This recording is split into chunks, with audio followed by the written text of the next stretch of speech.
तो भाई सदियों तक वेट करने के बाद द फ्लैश फाइनली आ चुका है अपने एक अलग ही मल्टीवर्सल तड़के के साथ। एंड चाहे भाई ये बेस्ट एवर सीबीएम तो नहीं थी, बट वो सब कुछ था इसमें जो कि इसमें होना चाहिए था। ये अपने मल्टीवर्सल सिनानिगन्स के साथ एक ग्रिपिंग स्टोरी दिखाती है और जेम्स गन के नए डीसीयू के लिए एक लॉन्च पैड का काम करती है।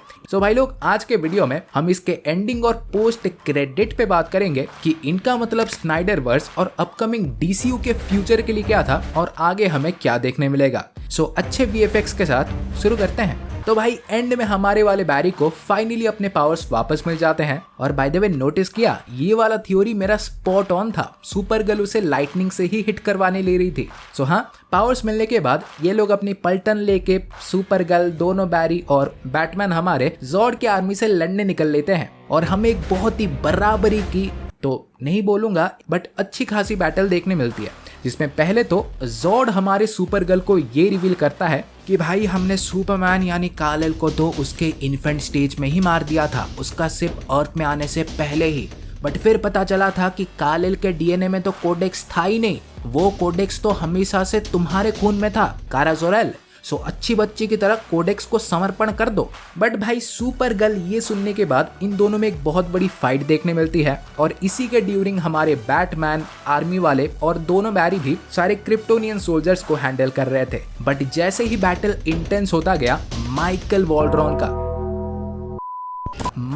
किटन का बैटमैन मारा जाता है। और इस तरफ जनरल जॉर्ड भी कोडेक्स पाने के लिए सुपर गर्ल को मार देता है।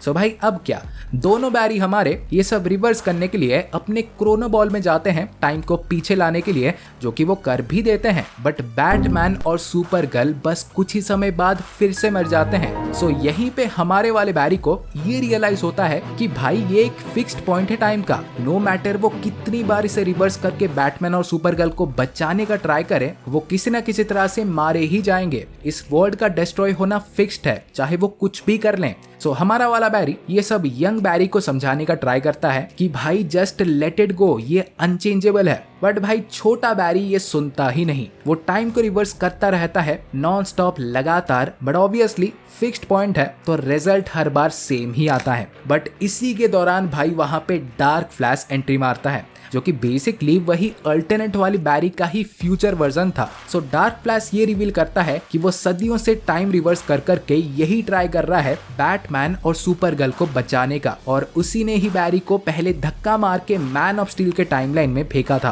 ताकि ये वाला बैरी अपने यंगर सेल्फ से मिले और ये छोटा बैरी इस पाथ में आगे जाके डार्क फ्लैश बन पाए। अगर भाई सोचोगे तो ये काइंड ऑफ थोड़ा इमोर्टस और कैंग की स्टोरी की तरह है। बट हाँ, केओस यहाँ थोड़ी खत्म होता है। इसी के दौरान वो क्रोनो बॉल ब्रेक होने लगता है और हमें डीसी का पूरा मल्टीवर्स, इसके इन्फिनाइट वर्ल्ड्स देखने मिलते हैं, जिसमें पहले तो हमारे लेट क्रिस्टोफर रीव्स के सुपरमैन और हेलन स्लेटर की सुपर गर्ल दिखी, द फ्लैश सीरीज के जे गैरिक दिखे, 50s के सुपरमैन जॉर्ज रीव्स थे, एंड फाइनली हमारे निकोलस फ्रिकिंग केज के सुपरमैन भी, जो कि बेसिकली भाई 90s में एक प्रोजेक्ट आने वाला था सुपरमैन लिव्स, तो उसका ही एक बहुत ही सीधा थ्रोबैक था। बट हाँ भाई, इसी के दौरान ये देखने मिलता है कि बैरी के कारनामों के लिए दूसरे वर्ल्ड्स कोलैप्स हो रहे हैं। सो इसे रोकने के लिए बैरी डिसाइड करता है कि वो सब कुछ पहले जैसा ही कर देगा। बट इसी टाइम पे वहां पे डार्क फ्लैश बैरी को रोकने के लिए उस पे अटैक करता है, तो यंग बैरी हमारे वाले बैरी को बचाने के लिए अपने आप को सैक्रिफाइस कर देता है। सो ऑब्वियसली भाई सिंपल बात है,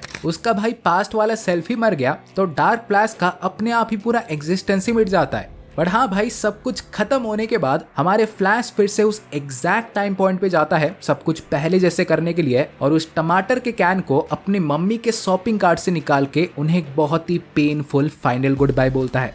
and honestly I don't know आपने क्या फील किया होगा, बट ये सीन मुझे kind of No Way Home में टॉम हॉलैंड के सैक्रिफाइस जैसा ही लगा। मल्टीवर्स को बचाने के लिए भाई खुद ही त्याग कर दिया। बट भाई यहीं पे हमारे बैरी एलन अपने प्रेजेंट टाइमलाइन को लौटने से पहले वो उस टमाटर के कैन को सेल्फ में रखने के बजाय उसके ऊपर रख देता है, ताकि भाई उसके फादर जब सुपरमार्केट आए तो वो कैन सेल्फ के ऊपर से लेने के लिए अपनी मुंडी उठाए और उनका थोपड़ा कैमरा में दिख जाए, और इस कैमरा फुटेज से फाइनली ये प्रूव हो जाए कि बैरी के फादर ने उसके मदर को मारा नहीं था, वो तो सुपरमार्केट में थे। देन इन द एंड भाई सब कुछ खत्म होने के बाद कोर्ट से निकलते हैं ये लोग और बैरी को ब्रूस वेन का कॉल आता है। कॉल क्या, वो खुद ही वहां जाता है, बट यहाँ देखने मिलता है कि भाई ये हमारे बेन अफ्लेक का ब्रूस वेन नहीं बल्कि भाई जॉर्ज क्लूनी का ब्रूस वेन है। और आई नो आपके दिमाग में यही चल रहा होगा कि कैसे भाई पूरा बंदा कैसे चेंज हो गया। तो देखो, माइकल कीटन ने बोला था कि भाई अगर आप पास्ट में जाके एक छोटा सा चेंज भी करते हो ना तो पूरा टाइमलाइन बदल सकता है, उसका पूरा हिस्ट्री, फ्यूचर, सब कुछ। सो भाई समझ रहे हो, हमारे बैरी एलन जो टमाटर का कैन सेल्फ के ऊपर रख के आए थे ना, तो भाई इतू सा जो अल्टर किया उसने पास्ट को, सो इसीलिए ही हमें बेन अफ्लेक के बदले जॉर्ज क्लूनी का ब्रूस वेन देखने मिला। और भाई इसके अलावा भी किसको पता और क्या क्या चेंज हुआ होगा। बट हाँ, इसी के साथ मूवी एंड होती है। और अगर आपके मन में ऐसे डाउट है कि क्या जॉर्ज क्लूनी अब आगे जाके डीसी के न्यू बैटमैन बनेंगे, तो भाई नहीं, जेम्स गन ने पहले ही क्लैरिफाई कर दिया है कि डीसीयू का बैटमैन एक कंप्लीटली न्यू एक्टर होगा। तो भाई जॉर्ज क्लूनी को आप एक छोटा सा फैन सर्विस कैमियो मान सकते हो। देन फाइनली भाई इसके पोस्ट क्रेडिट पे बात करें तो इसमें हमें बैरी के साथ साथ एक बेवड़ा आर्थर देखने मिलता है। बैरी इसको पूरा टाइमलाइन के बारे में सब कुछ समझाता है कि एक्चुअली में क्या कुछ हुआ है, बट आर्थर भैया तो हमारे फुल ऑन टल्ली थे। So honestly guys, I don't no कि अगर इस पोस्ट क्रेडिट का कोई मेजर मीनिंग भी था, बट हाँ ये बोलूंगा कि अगर आर्थर को दिखाया है तो हो सकता है कि जॉर्ज क्लूनी आगे जाके एक्वामैन 2 में भी देखने मिल सकते हैं। और भाई वहीं पे ही हमें इस न्यू अल्टर्ड टाइमलाइन के बारे में कुछ और जानने मिले। बट हाँ गाइस, आखिरी चीज ये बोलूंगा कि आई डोंट थिंक कि आगे जाके इस पर्टिकुलर यूनिवर्स पे इतना फोकस किया जाएगा।